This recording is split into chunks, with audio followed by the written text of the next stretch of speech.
to increase taxes for small businesses and merry-go-rounds with Ruto's plan to scrap VAT on aircrafts and helicopters. A benefit that should be extended to small businesses is being extended to the rich who trade aircrafts. This is not bottom up, this is top bottom. Ruto promised to respect every job and its contribution to the economy. Between Ruto's fantasy and the experiences of ordinary people. Hard-working people, like youth seeking to make a living as content creators and social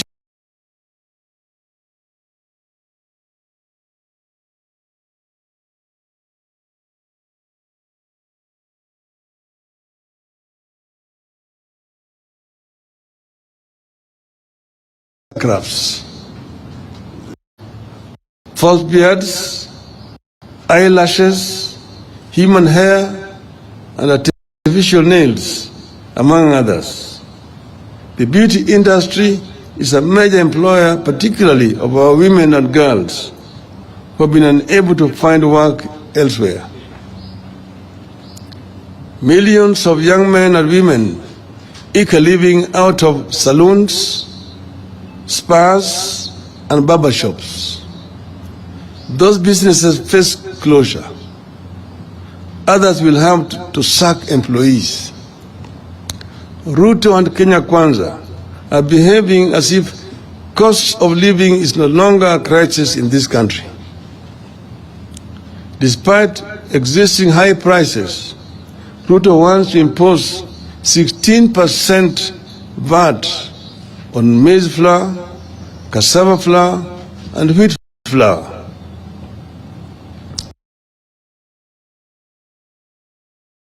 It gets worse when we factor in the proposal to expose agricultural pest control products, transportation of sugarcane, raw materials for fertilizer manufacturing, and fertilizers to VAT. The net effect is that costs rise again. From his fantasy world, Ruto wants to double the VAT on fuel from 8% to 16%. Palm prices will increase by 9 shillings per litre of diesel and 10 shillings per litre of petrol. The cost of goods, bus fare, and production will immediately rise again. Healthcare has impoverished millions of Kenyans. But Ruto wants to expose pharmaceuticals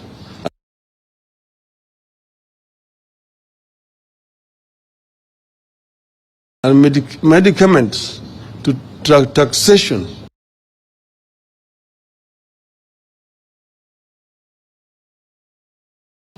by removing them from the zero-rated to tax-exempt list, targeted at the price of lifelong medication like insulin and those for chronic illnesses like diabetes and hypertension.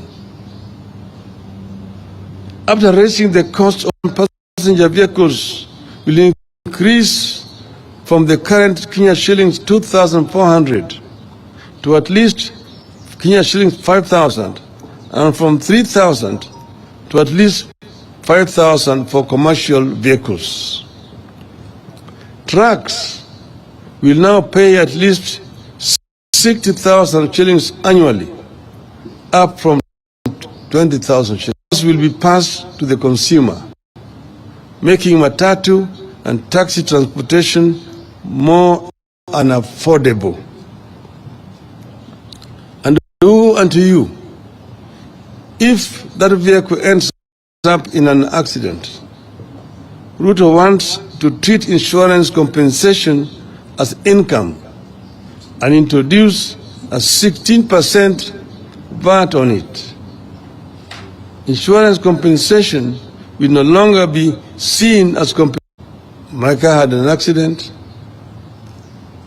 The insurance says the extent of damage, which most of the times is under assessment. I'm paid compensation to go and repair my car. I have to pay a tax on that compensation. This I don't know what kind of arithmetic it is. It is the same story with per diems, mileage and travel allowance of public officers. Per diem will now be treated as an income and attract a 30% income tax. I used to be a civil servant, and per diems were based on the costs of living in the country you are traveling to. That's why it differed from Tokyo, Oslo, New York, Accra, Cairo, and so on.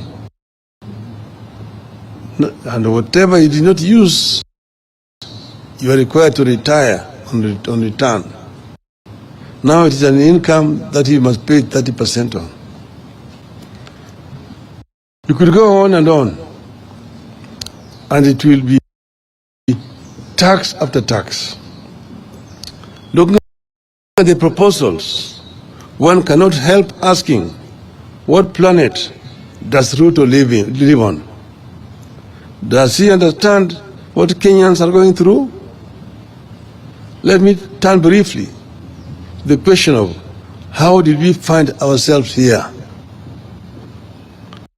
The official lie is that Kenya Kwanza inherited a broke country.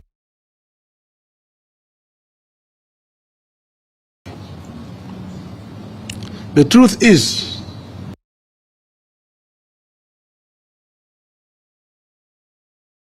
the cash crunch has been caused by economic mismanagement, wasteful spending, corruption, and the hiring of incompetent personnel. This worsening economic situation has been manufactured in State House that, contrary to what Ruto promised and what he is saying, borrowing has gone up instead of coming down. But strangely, the cash crunch continues.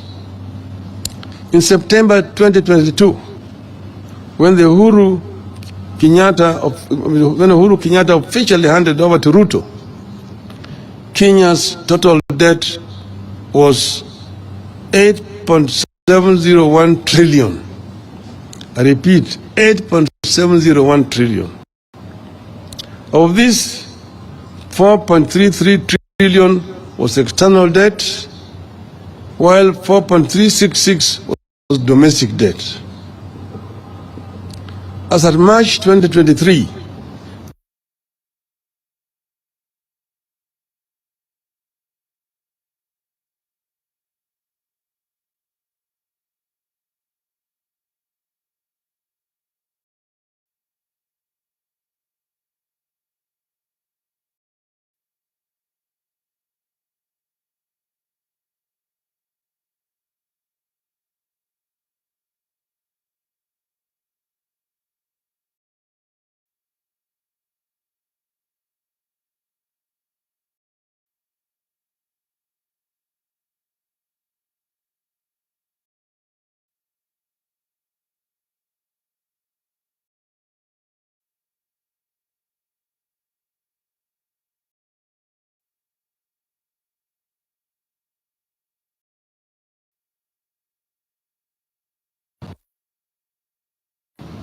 to 4.539 in March 2023.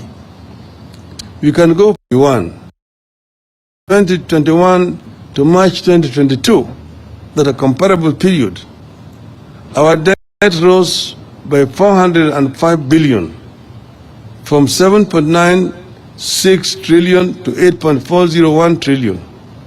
External debt was at 4.209 trillion, while domestic debt stood at 4.192 trillion. This was the time Kenya was struggling with the impacts of COVID-19, including implementation of subsidies and the emerging war in Ukraine. But our total debt was still lower than what Ruto has incurred in 6 months' time. Kenya Kwanza has borrowed more than any other regime. They have removed subsidies, raised taxes, but the cash crunch has continued. They cannot pay salaries. They cannot disburse money to schools. They cannot disburse money to counties.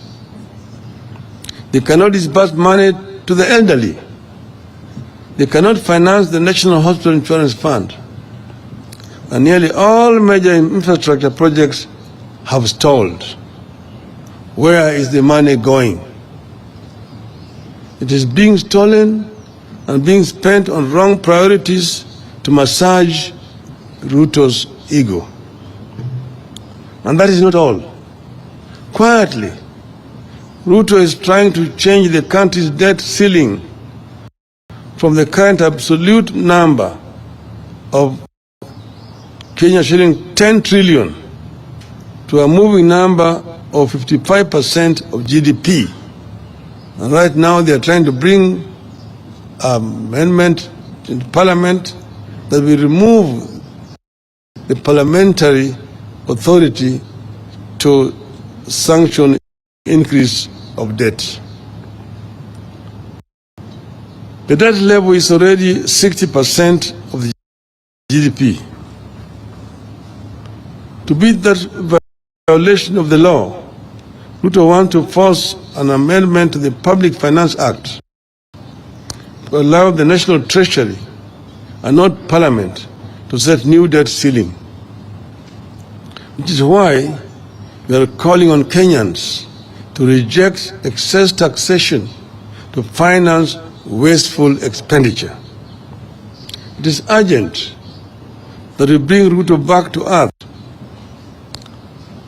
As this bill heads to the National Assembly, we must remind Ruto that excessive taxation is stifling growth.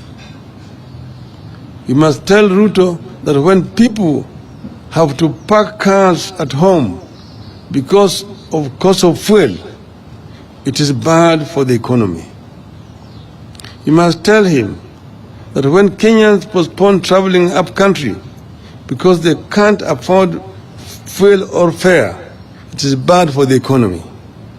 You must tell him that when people choose to stay indoors because they want to spend less on expensive goods, it is bad for the economy. And you must tell him that these things are happening now here in this country. Rather than burden Kenyans, we want Ruto to undertake the following. 1. Stop duplication of county roles and responsibilities. In the proposed bill, budget for health is growing by 35 billion shillings at the national level, yet health is a devolved function. 2. Adopt a zero-based budgeting.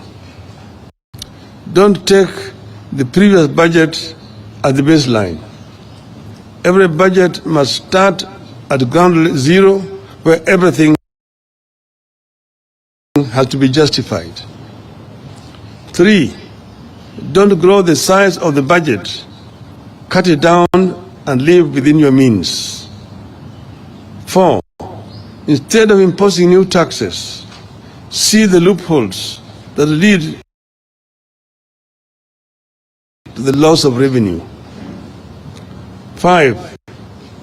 Stop non-essential government expenditures, including the appointment of the chief administrative secretaries.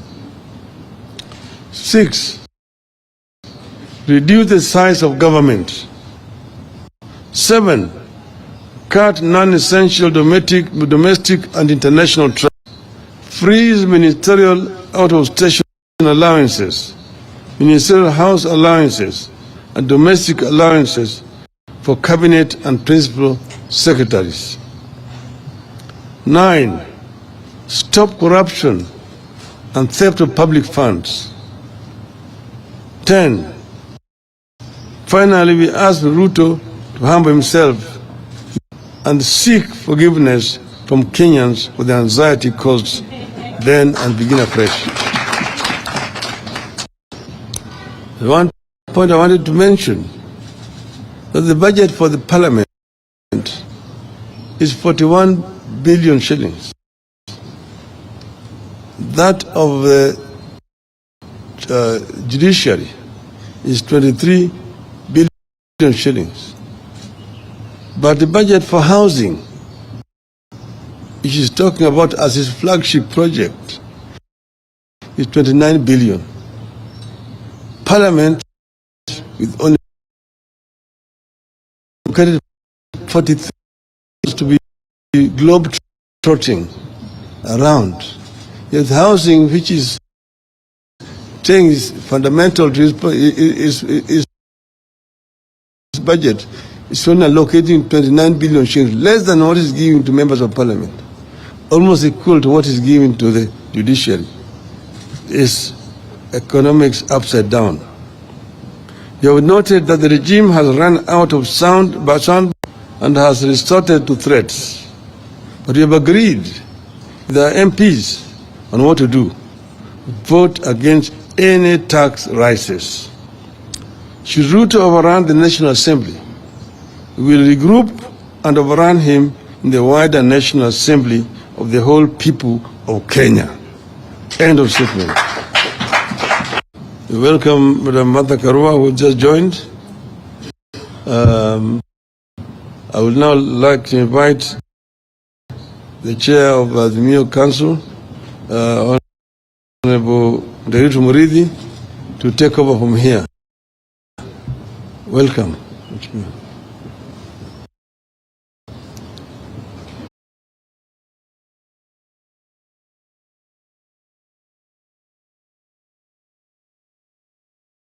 Point you to, if you will, specific clauses, because the Honorable Raila Odinga has already given to you specific clauses, the broad strokes and highlights of what is going on. So we'll just go into it, and we'll share the presentation with my colleagues. And at the very end, there will be an opportunity for members of the Fourth Estate to ask questions. Now, well, look, I know some other commentators will say, how do you finance, development that you do have to tax? It is true. I mean, budget is an expenditure, and then you finance it through taxation measures and through borrowing. The difficulty, of course, is that if you tax your economy beyond what is practical, then actually it collapses. If you borrow beyond what your means or what you should borrow, your economy similarly collapses. So we'll just take you clause by clause on what these taxation measures are, and explain briefly what the impact of each is. As you've all know, the bill is or looks at 5 broad areas: income tax, withholding tax, value-added tax, excise duties, and miscellaneous fees and levies. Now, it's important to remember that income tax is supposed to be a tax on income, and we'll come back to this point briefly. So let me start over with turnover tax. So clauses 9, clause 24B propose to increase turnover tax from 1 to 3%, and also bring down the threshold from which you start to pay. And the threshold comes down to 1,370 shillings. Basically, if you have a kiosk around the corner selling tea and mandazi, if you sell 1,370 shillings per day, then you pay 3% of that. You can also think about it. I know many of people in the city take a taxi, like Uber or Bolt or Riddle or whatever. This is 2 taxi rides. If you take a taxi from here to there for 500 shillings on his return or her return journey, then she'll probably already begin to pay tax. The point about turnover tax is that you are taxing the top line. You are taxing somebody whether they make a profit or not. And really, we should be looking at taxing income, not overall revenue.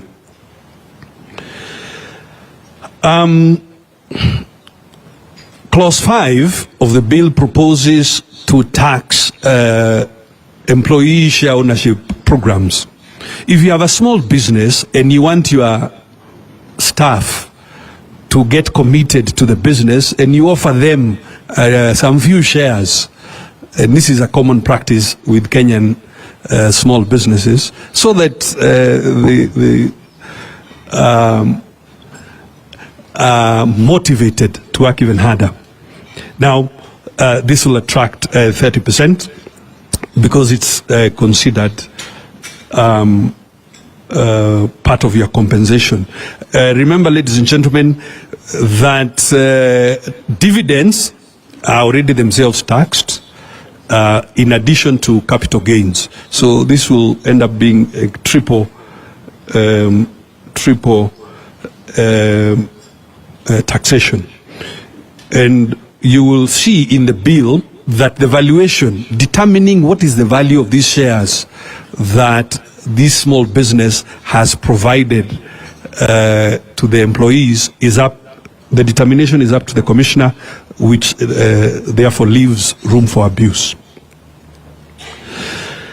The bill also proposes to tax at clause 24 to increase the rate of tax from 30 to 35% for those who earn 500,000 or more, so-called high earners. In most jurisdictions in the world, corporation tax is either higher or at the same level as personal tax. So it's not in many places where you will find that the employee is taxed at a higher level than the organization that they work for. But this is what is proposed at clause 24, moving from 30 to 35%.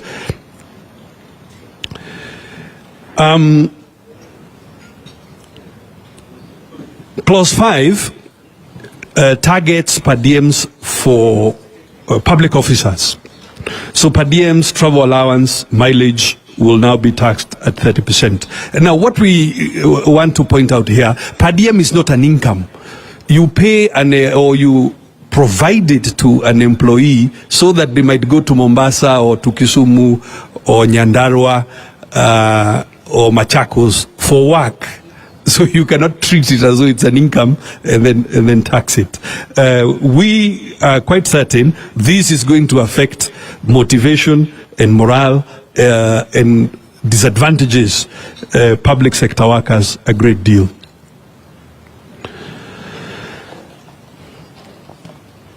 I want to talk briefly about withholding tax.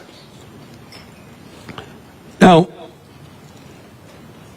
the current level of withholding tax for professionals, if you are an architect, an engineer, a consultant in economics and so on, is 5%. so that when, as a professional, when you work for an organization or an individual and they are paying you, they withhold 5% and remit it to the tax authorities. The proposal is to tax content creators at 15%, and you will see this in clause 2 of the bill. Now, this is, of course, quite discriminatory. Now, and you have to remember who are content creators. They are most likely young people using ICT. And the proposal is to tax them or to withhold at 15% as compared to 5% for everybody else. So it's quite discriminative, and we think it's going to discourage instead of encouraging the digital economy, and obviously has a negative impact on young people.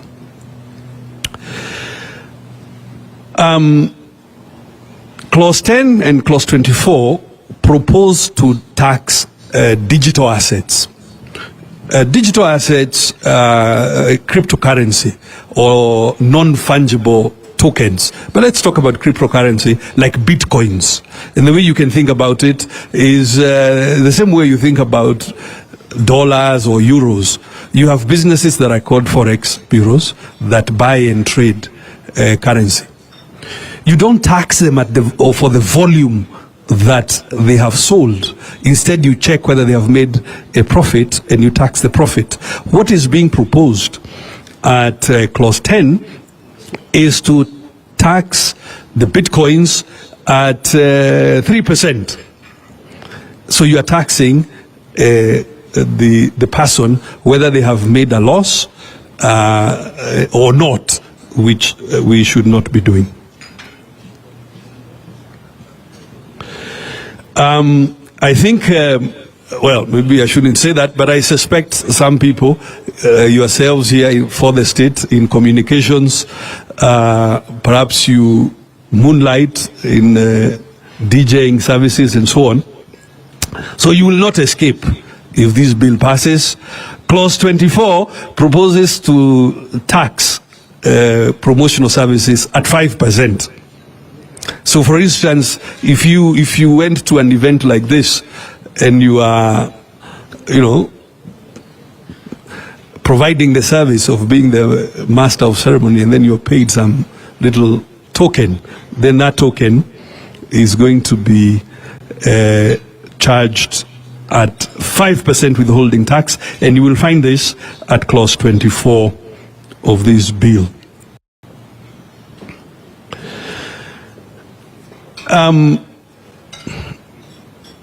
The advance tax at clause 24, and the proposal, of course, is to increase this advance tax on saloon vehicles, on buses and minivans and trucks and so on. And the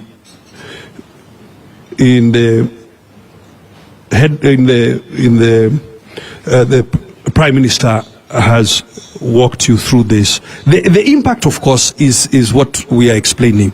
If this proposal passes, a normal truck will now be paying 60,000 instead of 20,000, and this obviously is going to affect all goods because all goods are based on transportation services. Reflect on again the people who do who offer taxi rides on various ride-hailing services. Those vehicles that are then used for this purpose they will be now paying 5,000, which is about double what they are paying now. And I want to encourage my colleague, the Honorable Bandi, to come up and help me with the balance of this presentation. And as I said at the end of the presentation, we will welcome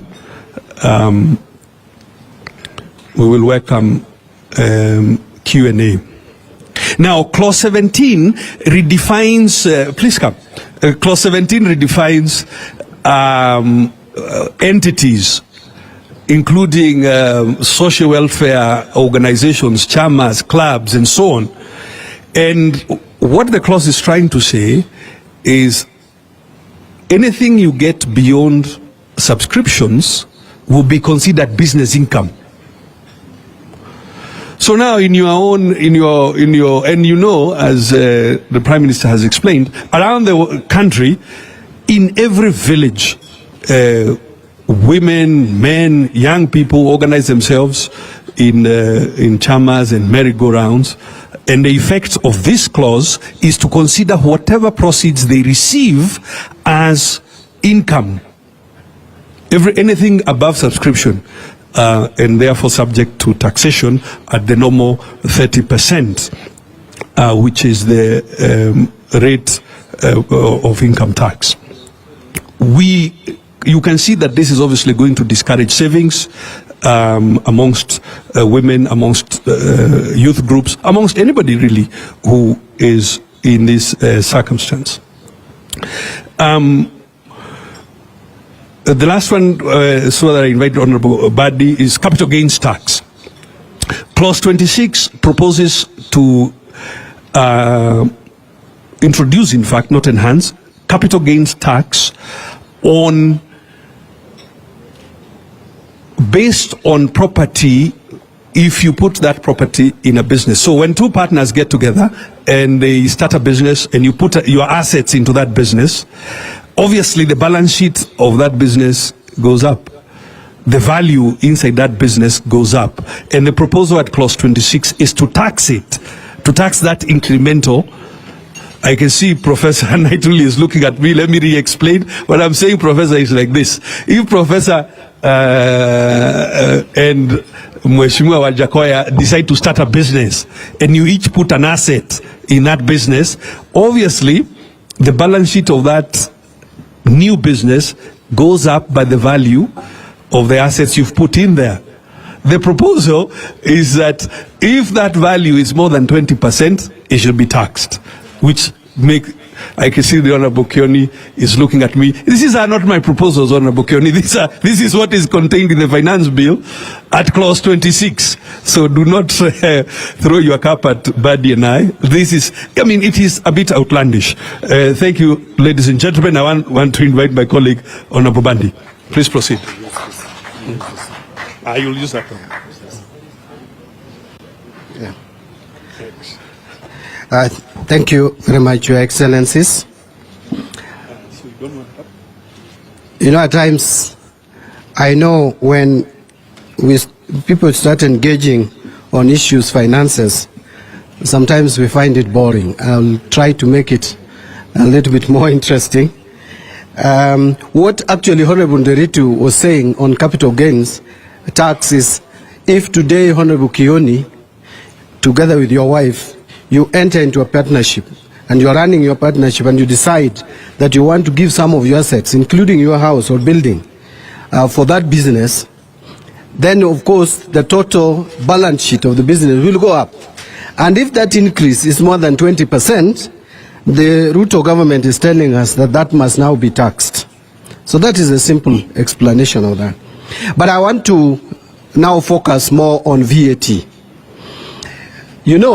Kenyans have just been talking about one aspect or one particular amendment to the VAT Act, and that is the amendment that is touching on fuel and petroleum products, which is found under clause 28. Yes, the proposal is to increase that from the current 8% to 16%, something that we defeated a few months ago. And now, if that happens, obviously, then the cost of transportation in this country will be high, whether it is individual transportation or private transportation or transportation of produce, agricultural produce to the market. It will increase.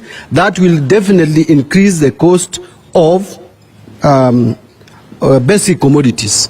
It will also affect the cost of construction, and that is where we find the disconnect between Ruto's policies.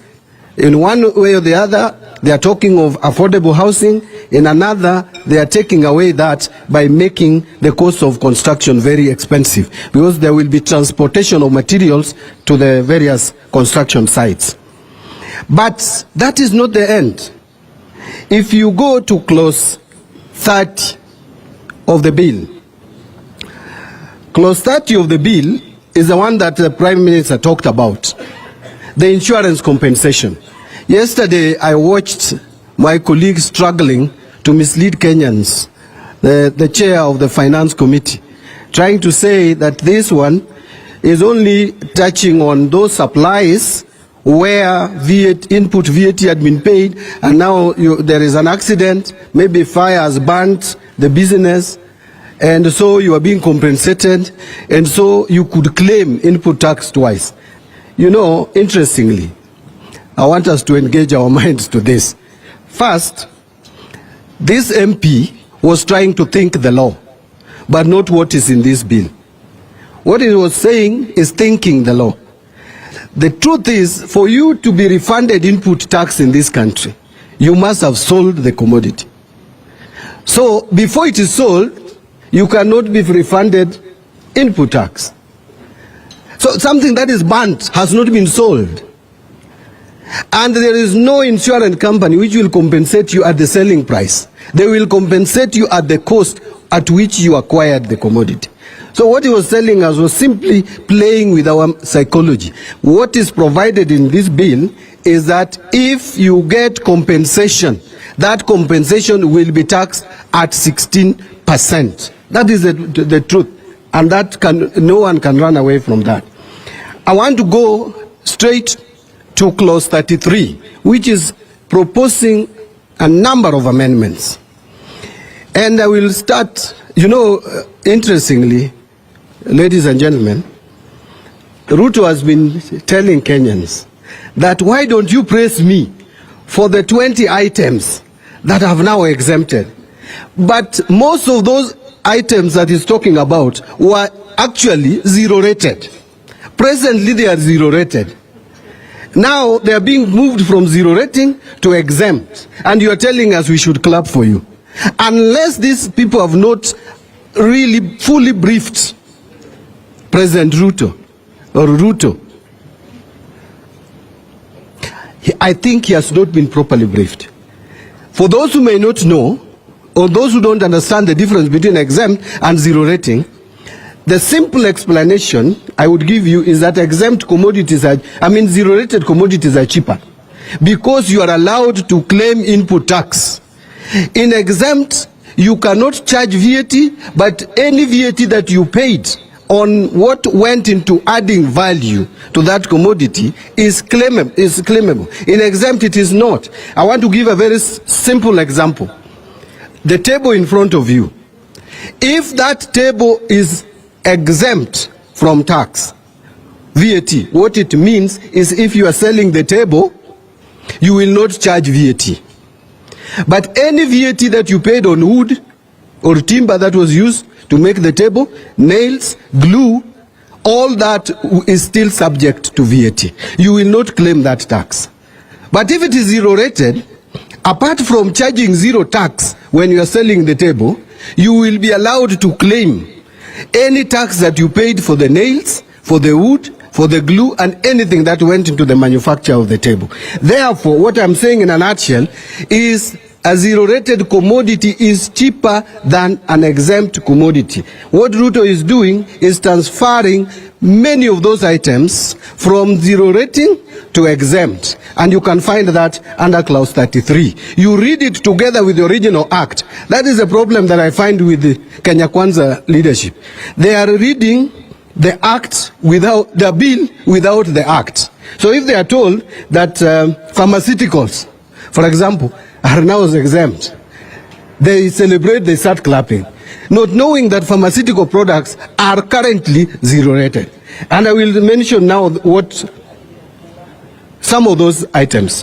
One is the maize flour, another is a cassava flour, wheat flour, and we are asking, what is the problem with Kenya Kwanza with unga?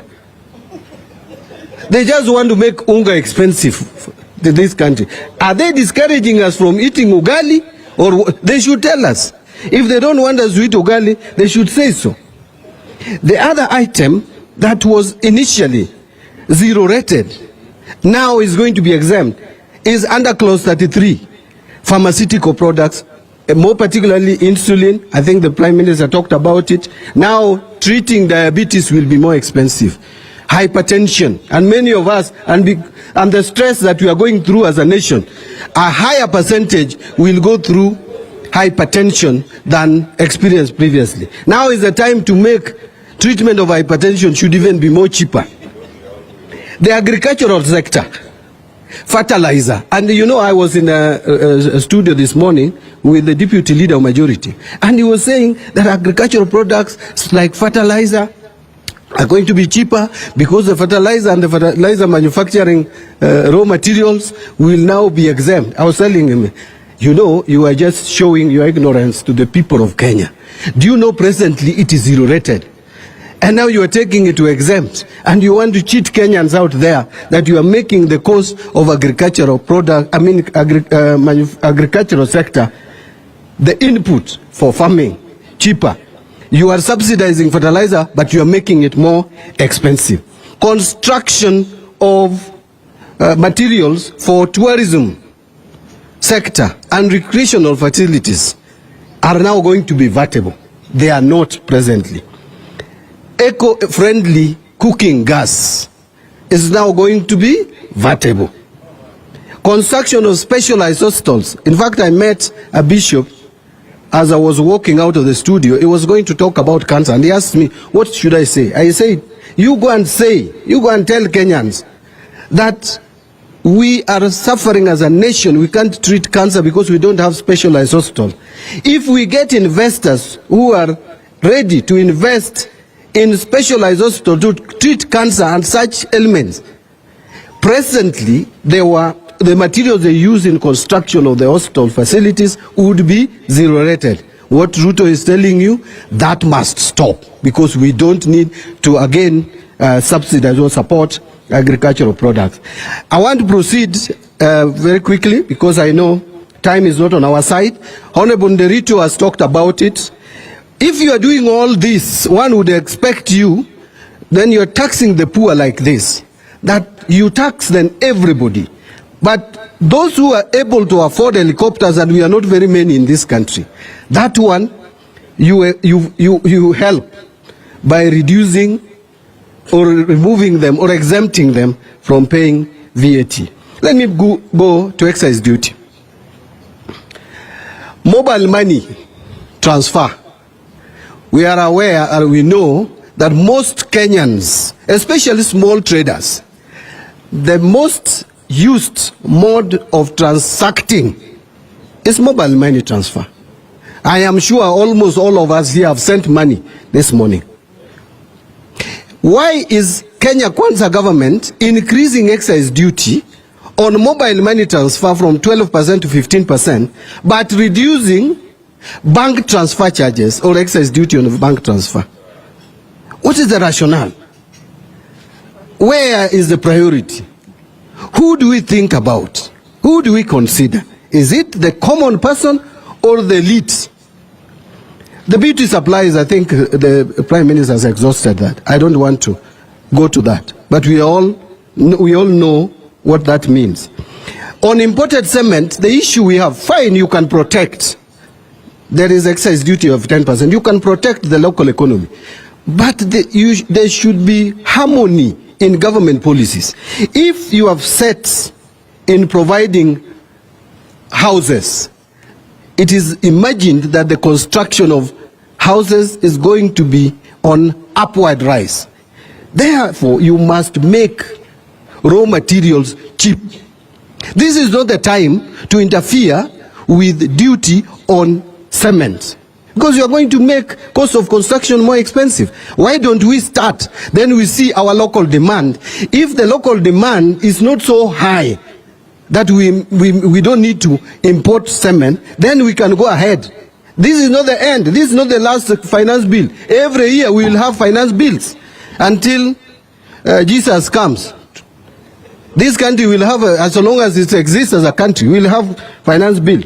And let me quickly, I don't want to go to others. I think we have given you, unless there are more questions.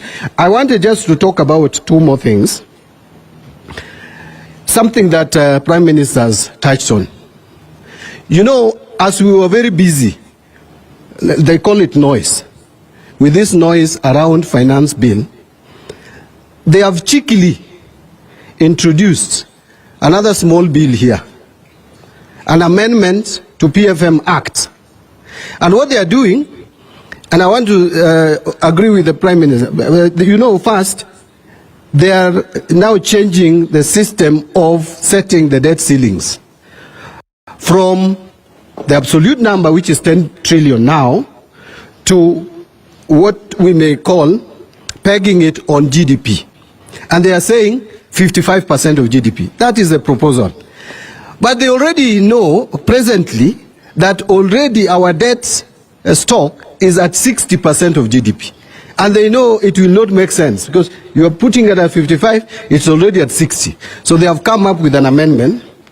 And this is Public Finance Management Amendment Bill 2023. This is the amendment, and I want to read it. They say Section 50 of the Principal Act is amended by deleting the words "a limit" and substituting therefore the word "set threshold." So they are replacing limit with threshold. That I would leave to lawyers like His Excellency Kalonzo Musyoka to interpret the difference between limit and threshold. To me, probably it is the same. But then the worst bit is by inciting the following proviso at the end of the sentence. That, and listen to that, provided that if at any time the Cabinet Secretary is unable to maintain the public debt threshold as required under this subsection or the regulation made thereunder, the Cabinet Secretary shall submit a written report to Parliament explaining the cause of the breach on the threshold and provide a time bound for a remedial plan. How do you explain breach of law? How do you explain breach of law? And it is saying that the Cabinet Secretary will only submit a report. He's not even seeking approval of the National Assembly. I don't know whether there is any democracy in the world where debt ceiling is set by executive alone. So these guys are running away from accountability. They want to I think they just want to destroy the economy of this country. Otherwise, they would not bring such amendment to the floor of the House. Otherwise, Chairman, thank you so much. Well done. Two other big items. DG Karo Karogo on the housing levy, the tax tribunal, and my colleague and I will speak about the general impacts. Two things to keep in mind about this cheeky amendment to the PFM. Look, there are some things that are presented that are a mirage. One of them is this idea that, debt to GDP and taxation to GDP. We know that some of our external friends say that we should move tax to GDP from 17% to 22%. It's a mirage because you are not taking into account the composition of the GDP. So it's an okay idea to give you a general reference, but you cannot be dogmatic about it. If GDP is in large measure from public expenditure, then you cannot insist on that ratio going up to 22%. And we should encourage everybody to reflect a bit more and not just to parrot what is being said by external forces.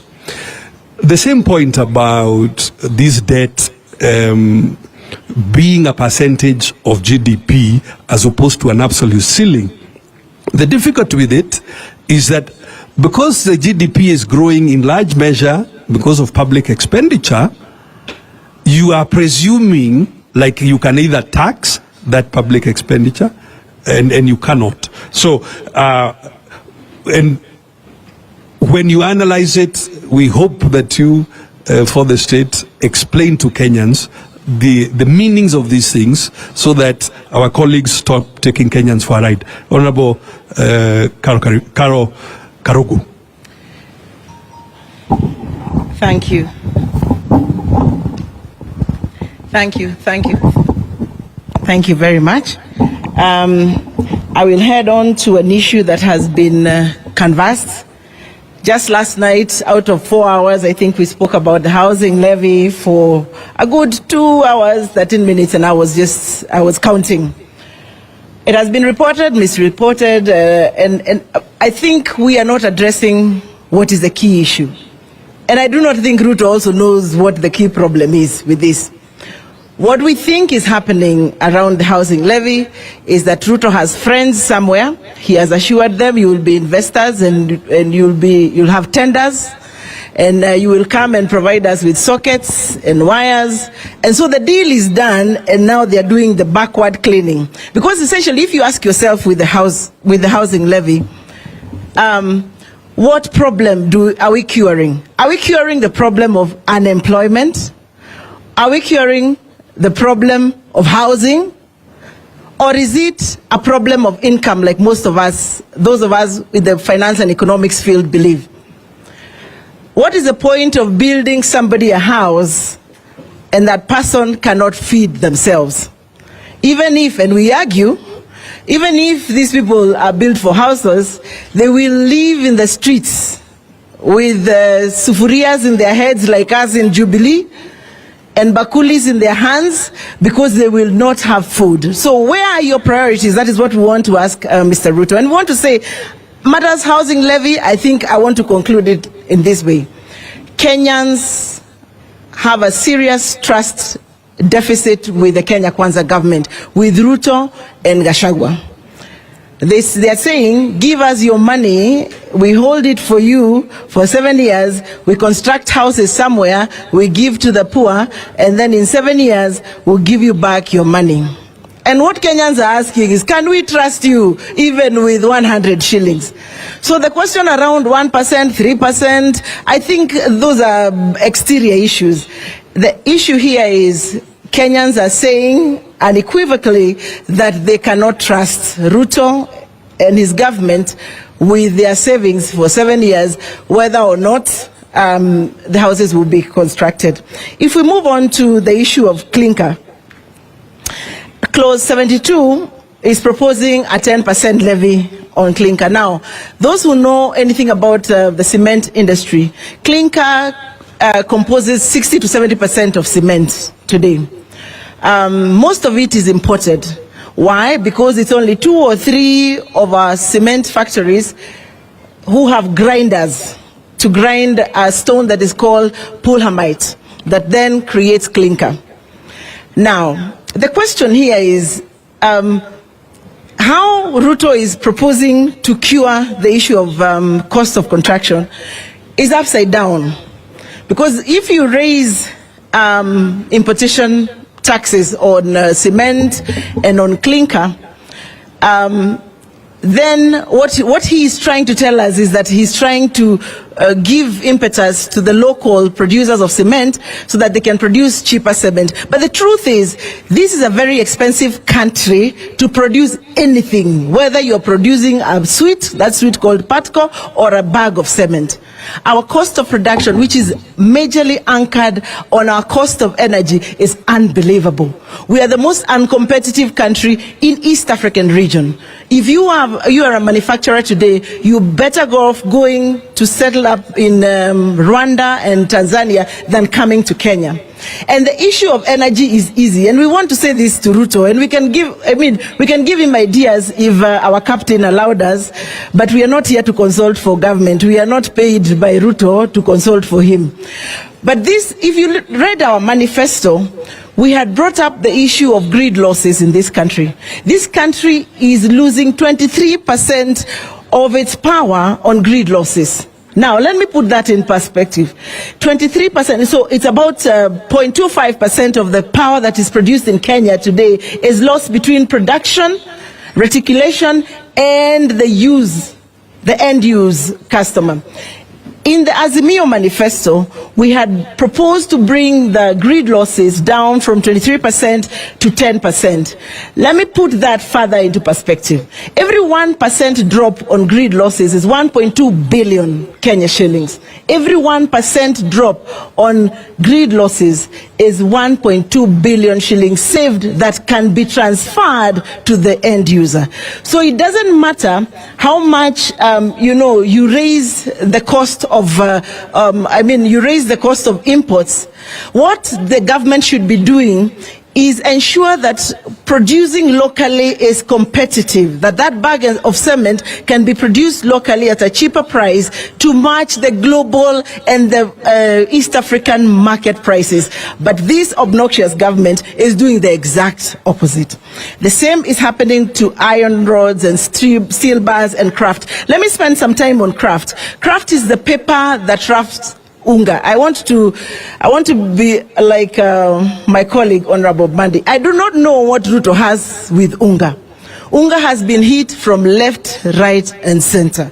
Whether it's VAT, whether it's the actual production of the maize plant in terms of fertilizer and inputs, whether it's the milling, that milling is being hit by, the high cost of fuel, whether it's the transportation between the miller and the shop, the transportation costs, I think Baba has said that very clearly. The trucks that are transporting are now going to be paying 60,000 shillings as opposed to 20,000 shillings per ton, which was what was going on.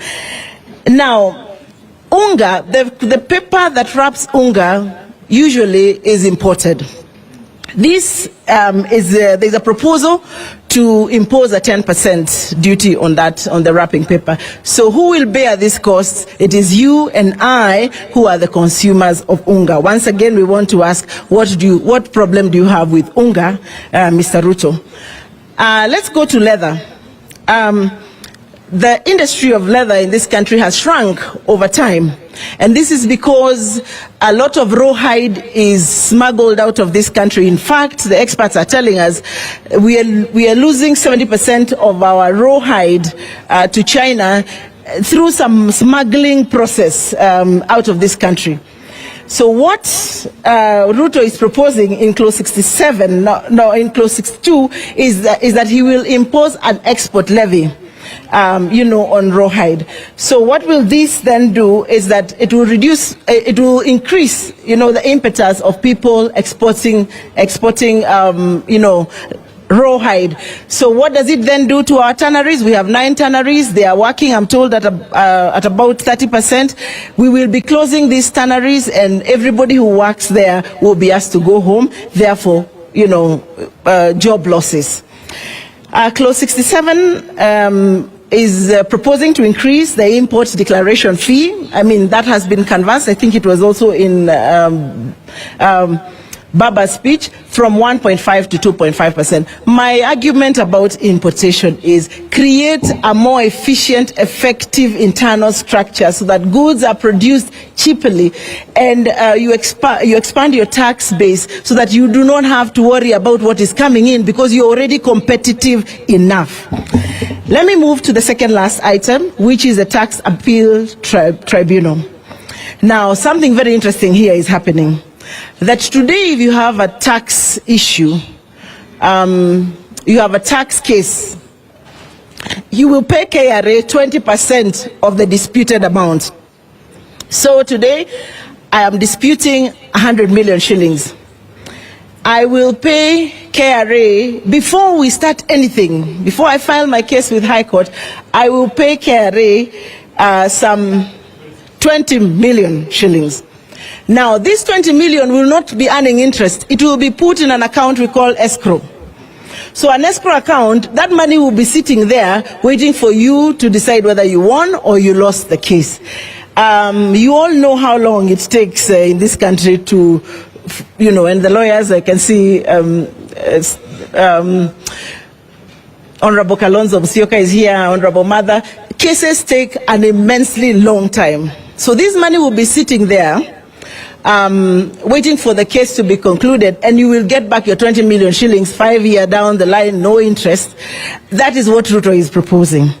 Now, once you remove, I mean, apart from the fact that it's very unfair, of course, that you have a tax dispute and over and above that you're being asked to cough more money, I think from our side, we're saying there is also an issue of evasion of justice.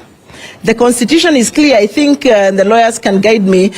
It's Article 48 of the Constitution. And I think I have my Constitution here. If I could just read, because it's important for us to get this bit. It's about access of justice.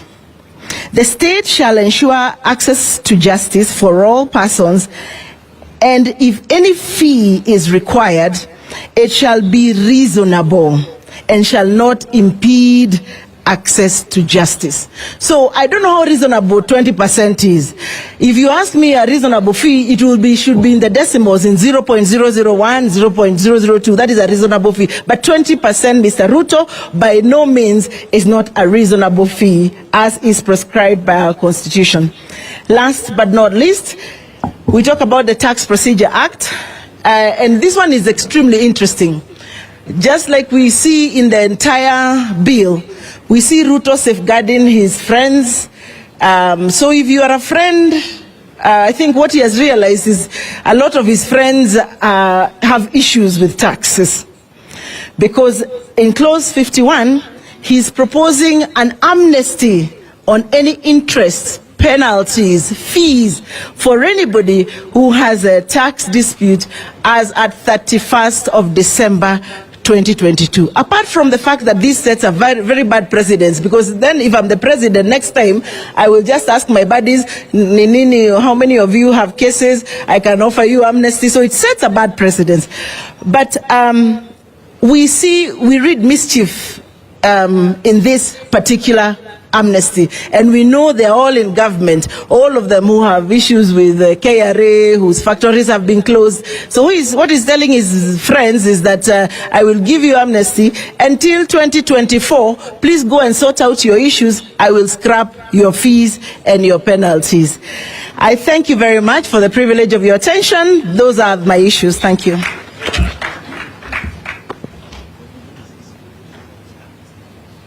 Thank you. Well done. As the Honorable Badi encouraged Honorable members and Kenyans at large, read the provisos, read the proposal, and check what it is proposing to change. Because if you just read the change, you might think it's a benign change, not knowing that it's not a benign change. Like this issue of the import declaration fees, if you don't read the proviso, you will think it's a good thing. Now, the overall change says, let's move IDF fees from 3.5% to 2.5%. And that might sound like a good thing, except if you read the original act, you will find there is a proviso, provided that raw materials for manufacturing should pay 1.5%. So if you remove the proviso, it means that everything, including the raw materials, goes from 1.5% to 2.5%, which then has the effect of making manufacturing more expensive. We would like to allow perhaps 3 questions of a technical nature, because the presentation is not fully finished. The principals will make interventions at a policy level.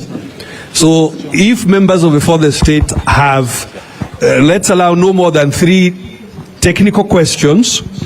In answering those questions, our colleague Saitoti Torome will come up to help us and myself to answer the questions and also give you one broad statement about the overall impact of these taxation policies on this economy. What do you expect is going to happen if these taxation policies go through?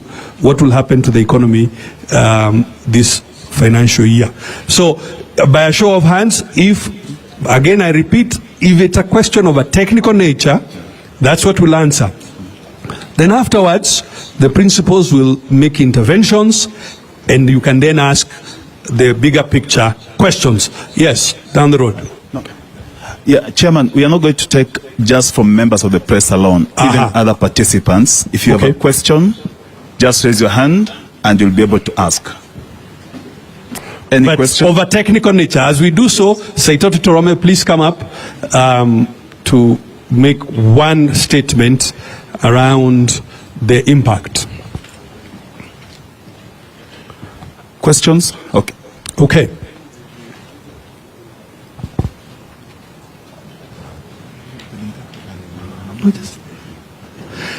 Well, thank you very much indeed. It would appear we did a fine job in explaining the intricacies. So thank you very much indeed for that.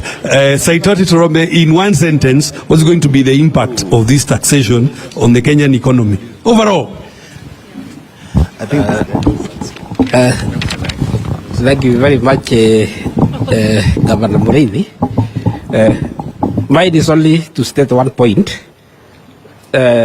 Since this debate of the finance bill started, there has been a lot of emphasis on the cost of living. One thing that I would like to point out is actually the fact that VAT, it is the one that has a direct impact on the cost of living. Why? Because it is an expenditure tax. And because it's an expenditure tax, it makes the final product like petroleum to be expensive, which affects the cost of living. And also, when we put VAT on inputs, it makes the cost of production very high.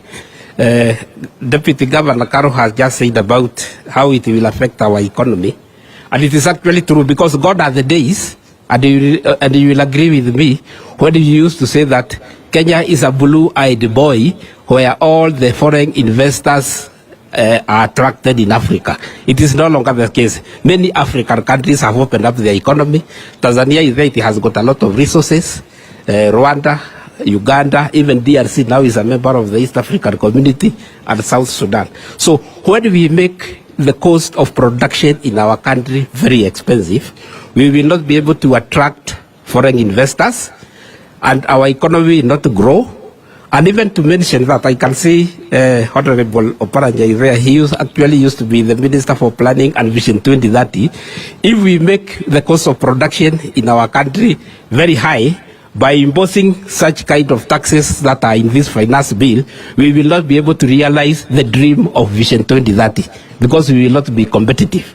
So we have to be very careful. And just as the Right Honorable Prime Minister said when he was making his closing remarks, when a government is confronted with a budgetary deficit, because this bill is actually trying to make sure that we don't have a deficit, there are two ways. You either increase revenue, you borrow from the public through central bank, or you can even lower the budget. So instead of focusing so much on raising taxes or revenue through taxes, why don't we focus even on the way we do budgeting? And I think that one has been well explained by Derito Muriithi on how we can actually be able even to remove duplication and many other things, and then we address the issue of governance. I think I am always a person of very few words, and I think that is what I have actually observed. But the most important thing, this bill will make it difficult for us to realize the dream of Vision 2030. Thank you. Thank you very much indeed, ladies and gentlemen. May I turn it back to Majority Leader to help us with the balance of the presentation. Asante sana.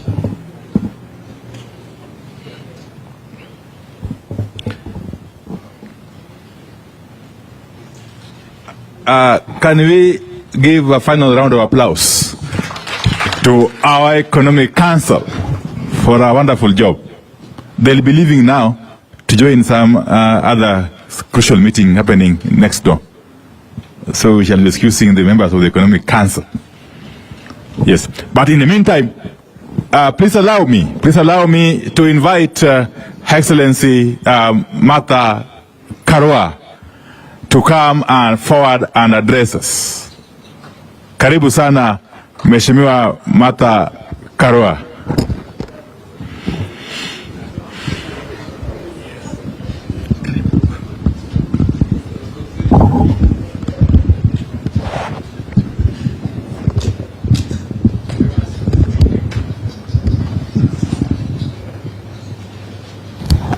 Good morning, everyone.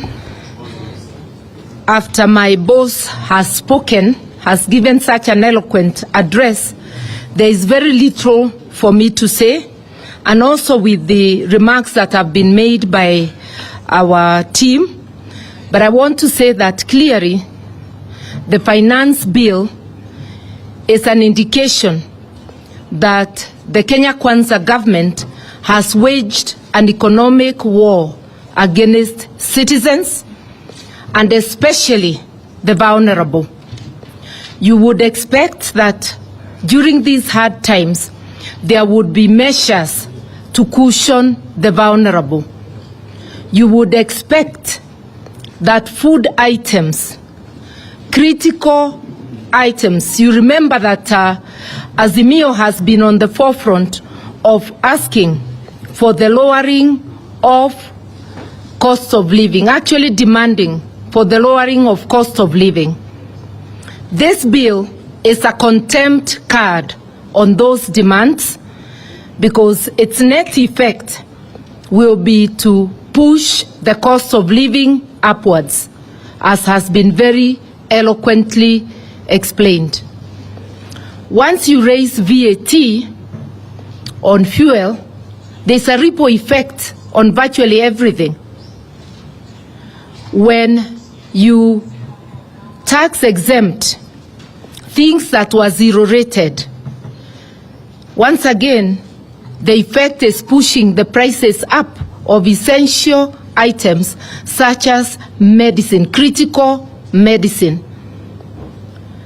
That, with the current status of NHIF, it means the average person will not have access to critical medicine.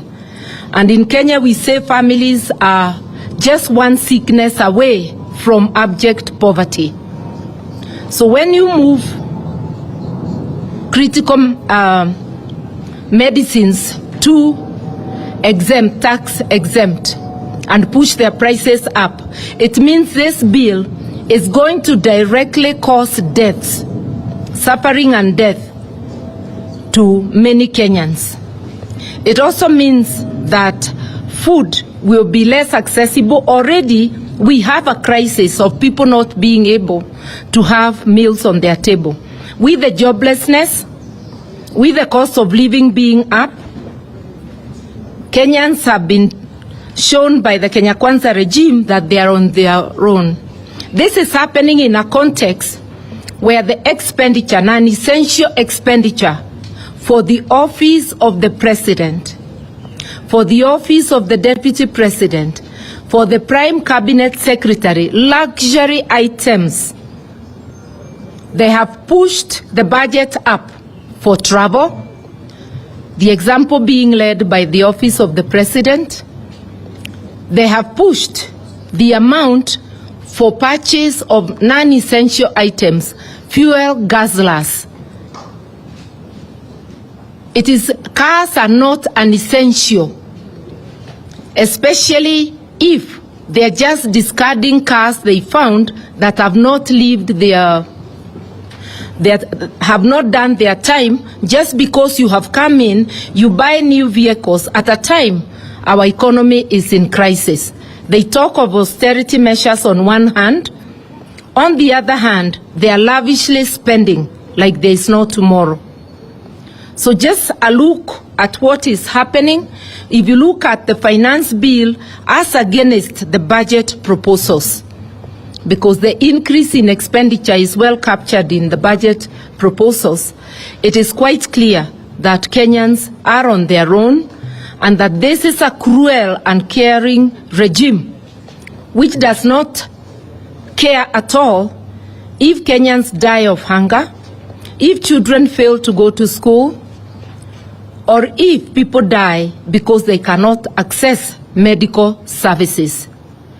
I would urge, especially our Azimio members of parliament, as you debate, let us not be hoodwinked to concentrate only on the issue of the housing fund. This bill has so much poison in it, which needs to be unpackaged to Kenyans, item by item. And here there can be division of labor because no single person will have enough time, whether in the media or in Parliament, to analyze all the sections of the bill, so that we unpackage this as easily as we can to Kenyans, so that the Mamamboga knows and the artisan that their targets of punitive taxes, I'm using the word punitive, when you start charging turnover tax to people whose income is less than 2,000 shillings a day, because they are aiming at people who are earning 1,300 for taxation. That's a person selling mandazi or chapatis on the roadside. These are very, very punitive measures, and this is something that should be resisted. And if the Kenya Kwanza government goes through with it that they have threatened, Kenyans must get ready to take action, remembering sovereignty is in their hands. And without much ado, I'll call upon my brother, His Excellency,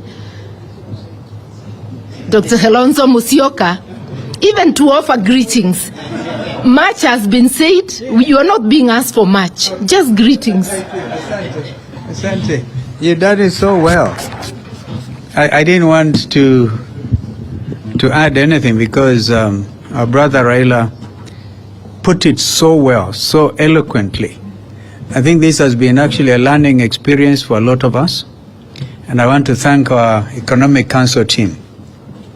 Now Kenyans know the difference between zero rating and exemption, and that is where the big lie is. And I think that has been unpacked thanks to Honorable Badi and the colleagues. Last Sunday I was in a church somewhere in the river, in Mulolongo, and I spoke about the skepticism at my level with people wanting to rush to court. Everybody is within their rights to rush to court, but we have also heard from our sister Caroline Karugu on the provisions of Article 48. My brother, who is also a very good friend, Wajakoya, will probably agree, and Mother, denying people access to justice as unconstitutional. So some people rushed and said Kalonzo is supporting the finance bill. My media team did a very good job of that disinformation. So you can see the level of panic. People are panicked because they are doing the wrong things. So, as I said, we are ready to go. Our teams are very well. A leader in Parliament is here, a leader in the National Assembly, and the leaders, of course, the matter is not going to the Senate, so it's all National Assembly. So, Wandai and the teams, I'm sure you are equal to the task. You want me to call some other friend? Yeah, I'll probably call my brother, Governor Iria, who has lived through this. But before you come, Iria, it appears to me, over and above all this, taxation, there's also the Kanjus. You know, the county governments are also doing their own taxation. So look at it. That's why I said you cannot develop an economy this way. And those who have been following even the debate on debt ceiling, for me, I find that completely unacceptable. The issue about debt ceiling had to get President Joe Biden leave the G20 or the G7 summit in Hiroshima, in Tokyo, to go back and make peace and argue and agree with the House Speaker of Congress, because America was at the verge of breaching even the debt ceiling thing. So this debt ceiling matter cannot be hidden. It must be brought to the fore so that Kenyans will know you cannot extend the debt ceiling without the full involvement discussion of Parliament. So hiding it under some funny clause that we just been told, I don't know who made that presentation. that the cabinet secretary responsible for finance can just go and lay on the table some information, and then the country then assumes that all is well. So I think in a nutshell, we are in a crisis, and we need to be able to accept that this is a crisis matter. And then, as my brother said, the conclusion was very clear. We give it to the public court. I don't know whether it's you, Kioni or Wanjakoya or Mwangi you had stood. As I said, I had nothing useful to add. That's why I was muttering around. But I hope I've managed to clear some issues. Thank you. Thank you very much. I think from a broader sense, we need to look at this budget vis-a-vis the commitments which Kenya Kwanza gave to Kenyans, because that's why they were voted into office. Because even as we get into the figures, there are some broad commitments which Kenya Kwanza gave, and they are supposed to be delivered through the finance bill, essentially. To Central Kenya, for example, there was a commitment for guaranteed minimum prices for coffee, for tea, for milk, and for other farm produce. And from an income perspective, because like for example, from our region, our income comes from agriculture. This finance bill must answer the question, then after implementing this finance bill, what then will be the guaranteed minimum price of tea? Because it was a commitment. What will be the guaranteed minimum price of coffee? What will be the guaranteed minimum of price of milk, of cotton, of pyrethrum, and of other farm produce? Because that was the main commitment to farmers.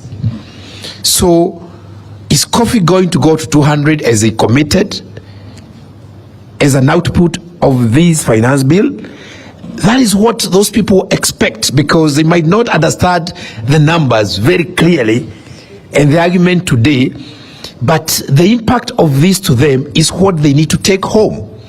So Kenya Kwanza must tell us, out of this finance bill, then what will be the guaranteed price of coffee to Mount Kenya farmers, of tea, of milk, of rice, because that was their commitment.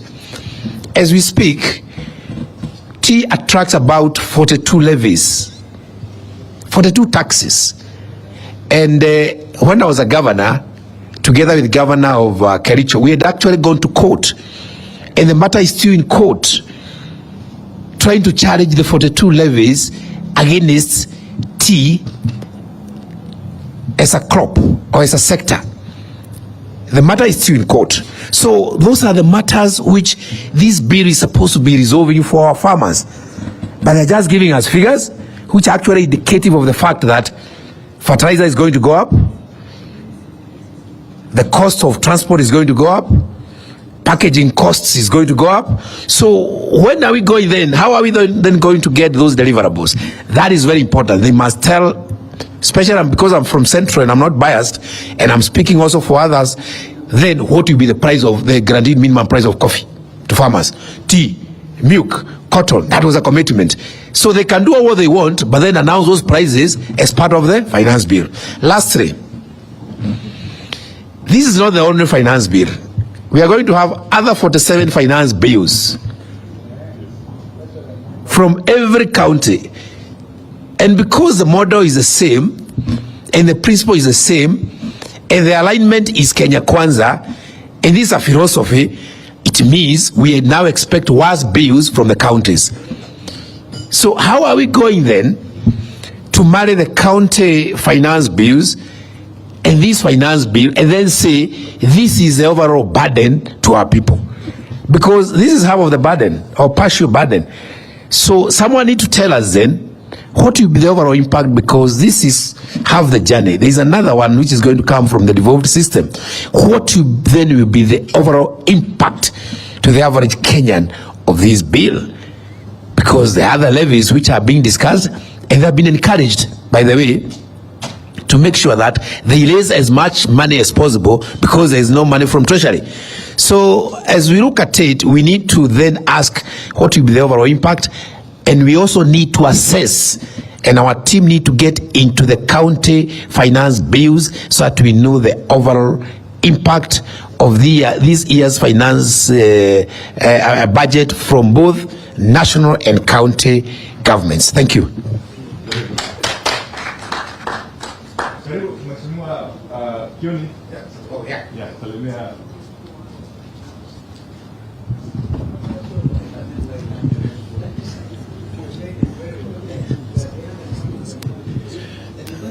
I think, to me, this is a Shakahora budget. We are all candidates for Shakahora. At this late, none of us can be able to add a kilo to our weights, because the cost of living is certainly going to be totally beyond the reach of all Kenyans. And I wanted to say, when we talked about the 4-5 issues as Azimio, the cost of living, this bill deals with the cost of living. So when we were saying that before any talks take place, we needed to address the cost of living, you can see where the vision that our leader had. When you talk about the need to protect multi-party democracy, to ensure that parties within Azimio are not swallowed or collapsed, it's because if they are collapsed, then there will not be this voice on behalf of Kenyans. The voice of the voiceless will have been taken away, and they are still at it. And I think it is important that they are told they will not succeed, because in succeeding, they will have killed the voice that speaks on behalf of Kenyans. You now can see them clearly trying to legalize corruption. When you say that you'll be taking to Parliament the minister to go and justify why he breached the law, and you provide that in an act of Parliament, it's a regime that is not keen on fighting corruption at all. In the whole of the presentations that we have had, I didn't hear any attempt to seal the loopholes. And if we sealed the loopholes, I'm sure there will be a lot of money that can come back and be available to Kenyans for the things that they have been complaining about. Our party leader, Azimio party leader, has again read us in talking about the need to look at the IBC. The whole process of arriving at leaders. The leaders we have in Parliament and those who went through the window into State House and other places are now producing this. So if our process of electing people is not checked, it will continue producing people who do not care about the welfare of Kenyans. And that is clear from the kind of bill that has been led to us and the one we have been going through. We've been talked about Vision 2030. Now, and let me also say, when you have in Parliament, Mheshimiwa Wadai, unfortunately, when you have in Parliament 90% or 80% of fellas there, and especially from some regions, were all leagued in, they have no business leading these bills. They will just continue leading your lives out of anything useful. And that's what they are doing. Vision 2030, a country, a people without vision. That's what the Bible says. People perish if we move away from this vision. And they have not mentioned the issue of Vision 2030 or even 2063 anywhere. So we are just people galloping in the dark. Haki ya Mungu, tuko kwa shida hapa. And again, as His Excellency has said, the universal health care through the window, it just evaporated. A short while ago, you'd use your people back in the countryside who are happy with NHIF cards. Today, you produce it and you are chased out of the hospital. My brother is a doctor and he was told, don't retain anybody in hospital, even after any, whatever kind of operation, beyond 4 days. If you retain them beyond 4 days, wewe mwenyewe utalipa. So it's a question of whether you want to undertake these operations is crazy. But there is one more thing that I think we need to focus on. And this is what I would help us and the Senate. Our Kinara has said it many times, but maybe it has not been, the media has not picked it. The amount of money that is spent by Parliament moving from one country to the other, it's a lot of money. The speakers, for example, and especially in the Senate, they actually exchange suitcases at the airport. He has so many places to go, he has no time, to cover all the trips that have been earmarked for him in a year. If we cannot focus on this also, I think it's something, 41 billion shillings to Parliament compared to the judiciary at 20-something, 22 or something like that, and the housing at 29. There are areas where these characters can focus on and still achieve some of the things they think need to be achieved. Of course, not housing, without taxing the Kenyans. Taxing the merry-go-round, Mama Boga na wale mem. I don't know whether you understand. Mount Kenya is full of those merry-go-rounds. And merry-go-round, chamas, all those, table banking. So you introduce table banking so that you can get a mrija kukunywa maziwa ya kina mama jikoni. So this is really taxing people while they are sitting at the fireplace. It's really not something that we need to sit loud and wait. But Baba, as I was coming from Nyandarua the other day, I bought some fruits. And a lady who was selling fruits to me said, "We nimekuona kwa Azimio. This pineapple, I am buying it for you, for Baba. Take it to Baba and tell Baba, you are our only hope." Ukirudi nyuma, wa Kenya watapata shida. Kwa hivyo, Kenyans are looking at what you are doing and the leadership that you are giving to us. Na jana usiku nikawaambiwa, wanagojea tu kuambiwa twende.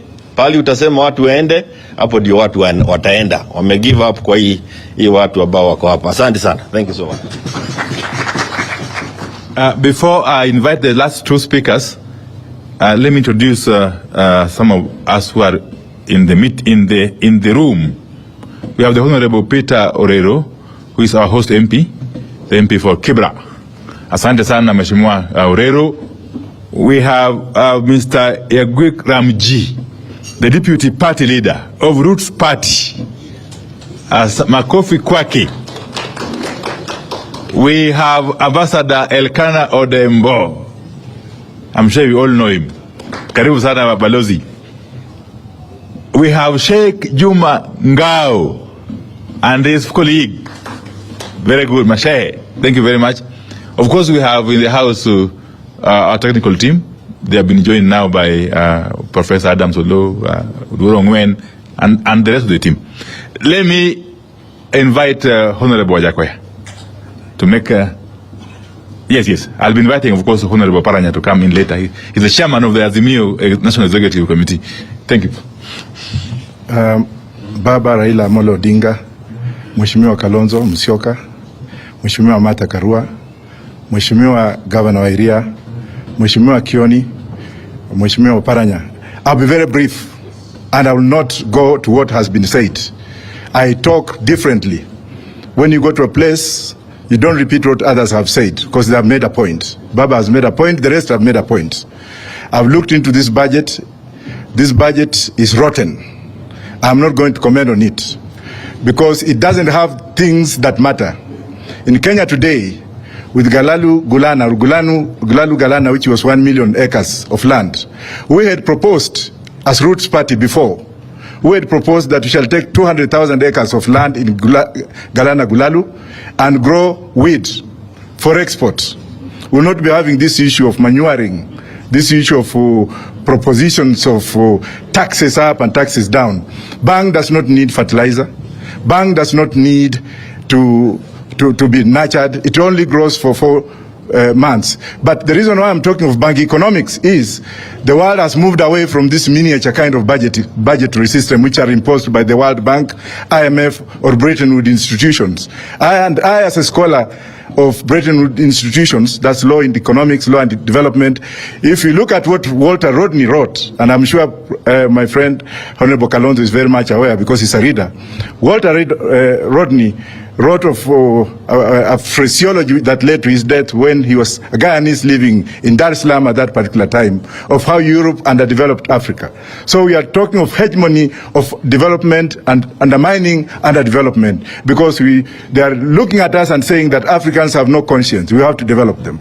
If you look at Professor Yunus of Bangladesh, who is also a scholar renowned for women banking, cooperative women banking, a theme that has been taken over by Bangladesh, which is mixed with Islamic banking, that the World Bank has now borrowed that kind of paradigm, where banking is done from the locality of the women where they are found. And that's a story for another day. We will not be talking on this everyday budget, every day sijui nani amefanya nini. Kama tungepanda bangi for export and for economic development, not for smoking, we will not be having this kind of discussions every day. I speak very harshly because I am one of you. And I am one of you. I am also recognized wherever I've been in terms of intellectual scholarly work that we have contributed to Harvard, London School of Economics, whereby the whites use us to develop some conscience. Now look at these theories that we are talking about here. These are the kingdom theories. There are theories that are violating what we call kingdom theories, where they talk of the garbage can and the policies. Now here, what Ruto has done is that he has brought a policy to look for a solution. No, he has brought a solution to look for a policy. Instead of putting solutions together, and then you look for a policy, our system is upside down. And none of our leaders are thinking of this. Go outside the box. Look at those Kenyans in the diaspora. Ask them why they're working there. And Honorable Odemo is here. He was one of the best ambassadors we had when we were in the UK. He used to accommodate what we had. Let's look at what we can borrow from the diaspora. We have the brains outside this country that can come and develop this country. Let's look at the Museveni format, the formula that Museveni has used. None of us wants to talk about the Kenyans in the diaspora. We talk about ourselves. Somebody went to Kangundo High School, Nairobi University, worked in the ministry, went to live in Lavington. What kind of policy do you think this person can make? Thank you very much. Aya, makofi kwa Mheshimiwa Wajakoya. Allow me now to invite the Honorable Wycliffe Oparanya, who is the chairman of the Azimio National Executive Council, and also the deputy party leader of ODM, to come and make closing remarks, really. And if there will be any questions, general questions, we'll ask the party leader to perhaps feed them. Thank you. Karim. Thank you very much, Honorable Wandai. I want to apologize that I came in late. I was late, so I decided to sit at the back because I was late. And it was because of other commitments that I had earlier that I could not skip. So I want to apologize. Now, Wajakoya said that my brother, that we planned bangi for export. I don't know how we will protect people from picking it for smoking. What mechanism we shall have when we planned it so that it is not for smoking.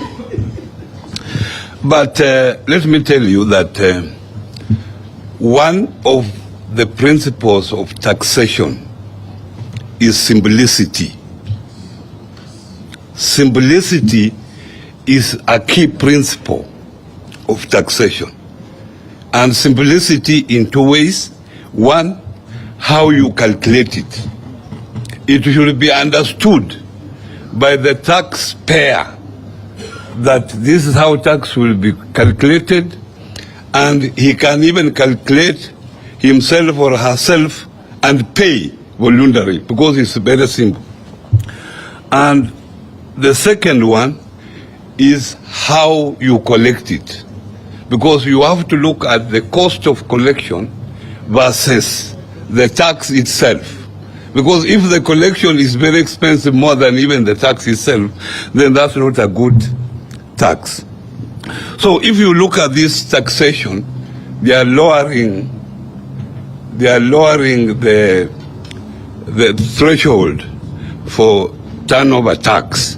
It means there will be so many people in that net. Even Mama Mboga will be in that net. Then how are you going to collect that tax? Will you go around harassing Mama Mboga, collecting it? So that is going to be an issue. But ladies and gentlemen, remember, you are talking about Ruto, and I've said here even before, these are not Ruto's proposal. You know very well who put Ruto in power.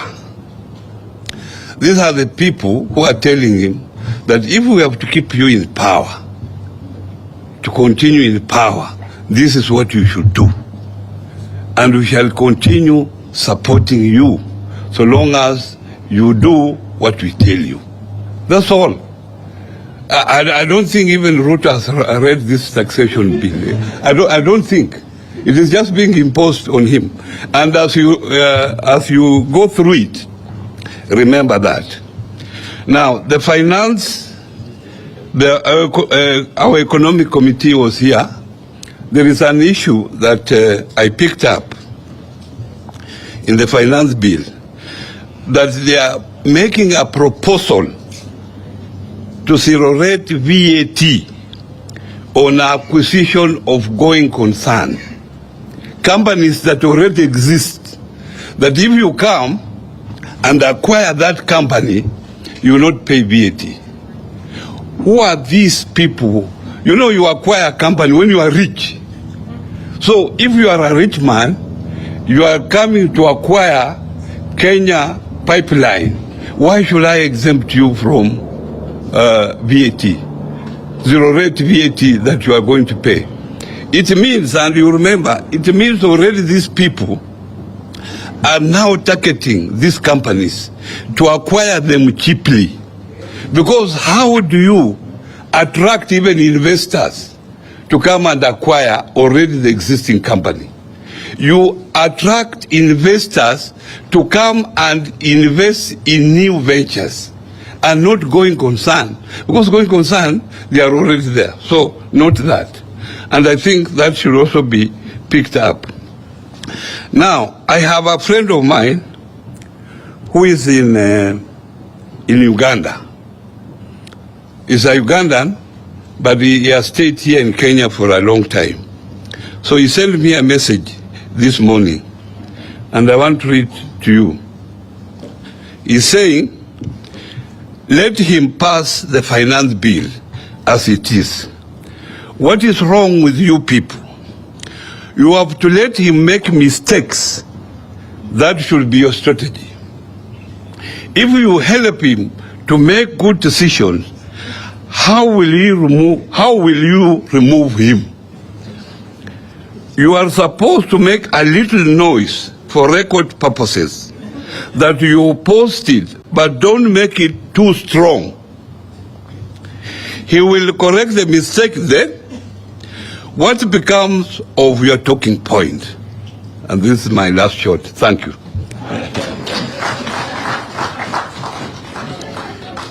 Your Excellencies, allow me, before I invite Sheikh Jumangao to make the final prayer, to say this, because the media have been asking if at all we are going to come up with any amendments. The answer is that a lot has been said about this finance bill, and the public has overwhelmingly rejected it. And in our view, this bill is flawed beyond redemption. So we are going to reject it in total. We are not going to propose any amendment to it. As Azimio, we have said time and again that there is still time to withdraw this bill and bring it back in a form that is responsive to the plight of the people, in a form that is acceptable.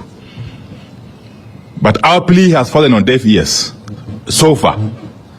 So So if this bill finds its way to the floor of the House in its current form, we are not going to make any attempt to propose any amendments to it.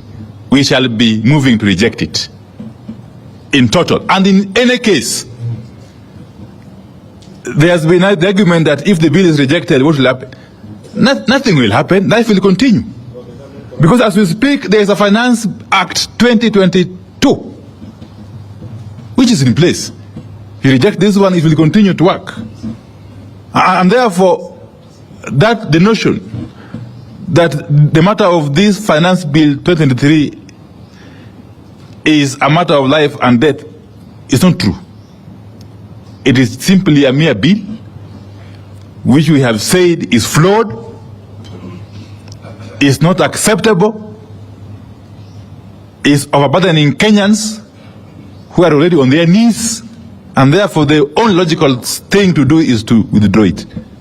And therefore, with those few remarks, let me invite the Sheikh Juma Ngao.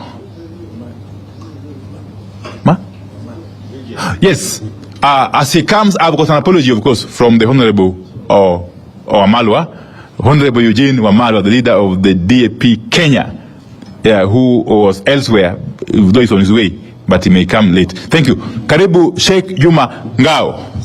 Yes. And you pray.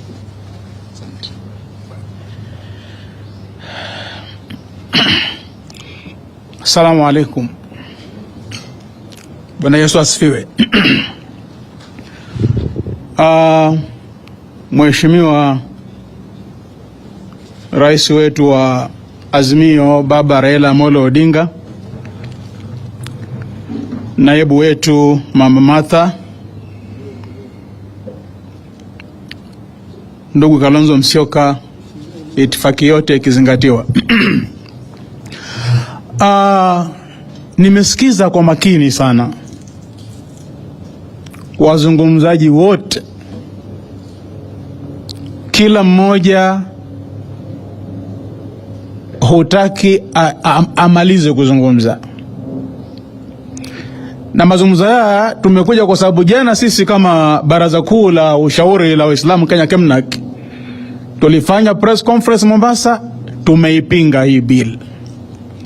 Na ni baada ya kushauriana na wenye viti wa kaunti 47, tuliwaambia waulize watu misikitini kila wakiswali kuhusu bili hii. Na majority of the Muslims katika kaunti 47 wakasema ambia chairman hii bili aipinge. Nikapigia mzee simu, mzee Raila, akatupa ruhusa, na jana tulikuwa na press conference Mombasa, na sasa hivi nafikiri iko viral katika mitandao yote. Hii bill niliposikiliza leo nimepata mengi zaidi. Ina somo moja ambalo napenda ni wafahamishe. Binadamu wamegawanyika makundi manne, na kuomba usikize kwa makini. Kundi la kwanza kuna watu. Kundi la pili kuna watu wengine. Kundi la tatu kuna wengineo. Na la mwisho akina nani? Watu wengine, wengineo na akina nani. Ukiwataka wote kuwapata hawa, nenda harusini, tuwapata wote hawa. Watu ni wale wenye harusi, familia ya bibi na ya bwana, wale ndio watu. Utengeza kadi wale watu. Yule alikuwaye watu wengine. Ukipewa kadi wewe ni wale watu, wewe ni mtu mwingine. Kesho kimwalika bwana Kioni hapa, na mingo karibu na sina kadi, atasema shekhe nifuate mimi. Wewe huna kadi, I am your kadi. Wengineo wale. Alafu wakifarusini wale watu wengine na wengineo hukaa kama hivi, high table, kila mtu na sinia lake. Biriani, kuku, kachumbari, mapochopocho, sambusa, zote kila mmoja sinia lake. Manake watu wengine na wengineo. kisha nje ya geti huanza fujo kule, huko kwa lumbana, kwa pigwa, mpaka askari ushindwe, akarudi kwa mwenye harusi. Mzee, kule hii kuna fujo sana. Mwenye harusi huenda paka pale, kina nani? Yabo, nyinyi na nani? Nyinyi na nani nyinyi? Nyinyi na nani nyinyi hapa? Awajua mzee, sisi vijana wa mtaani hapa tunkuja, soga ndiye mbaya. Haya, kaeni sita. Kaeni sita. Watu sita, sinia moja. Haina nyama, haina kachumbari, haina sambusa, haina juice. Hivi ndivyo serikali hii imefanywa. Kai tumefanywa akina nani na Ruto, na bili hii ikipita tutakuwa akina nani zaidi? Sasa nikirudi katika theology, mimi si wakili. Utawala hauanzi sasa. Kuna watawala kwenye Quran na Bible wametajwa wa nguvu. King David alikuwa very powerful. Solomon alikuwa na nguvu nyingi sana, akitawala binadamu, majini, mashetani, wanyama, hata upepo. Akitaka ruka mahali, Suleiman anaweka mkeka, anaomba dua kwa Mwenyezi Mungu, anaruka, akifika anashuka. Alikuwa very powerful. Akaja Firauni. Asa Solomon na David hawakumwasi Mwenyezi Mungu, alitawala vizuri. Firauni akaja akakosa, akatesa Mayahudi, akaoa watoto wachanga wa Kiyahudi, akafanya uchumi wa Misri mbaya kama huu. Mbingu zikachukua hatua. Lipelekewa Nabii Musa, akaonywa, hakusikia.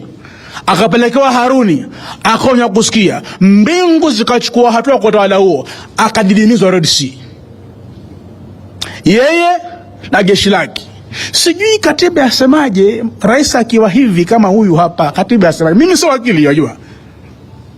Ikiwa Mungu alipofsinywa na Firauni anachinja watoto wa Kiyahudi, amepandisha tax, maisha ni magumu, ameonywa na Musa hasikii, Haruna akamwonya hakusikia,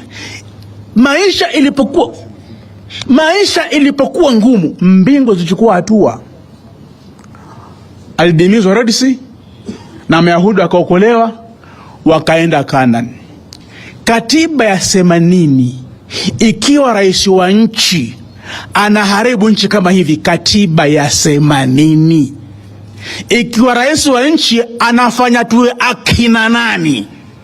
Manake hii kipita, hutaweza lisha familia yako yote kila siku. Itabidi iwe sahani moja, watu 6 au watu 10. Yani kila tutakuwa akina nani, kila family, Coast, Nairobi, Eastern, tutakuwa ni akina nani? Sahani moja, watu 10 washikeshike, hawakushiba. Kama mtu anafanya taifa linakuwa akina nani, hatui watu, si watu wengine, si wengineo, tunakuwa akina nani? Mtawala akifanya wananchi kuwa akina nani, katiba yasemaje? Ni homework. Miss wakili, assalamu alaikum.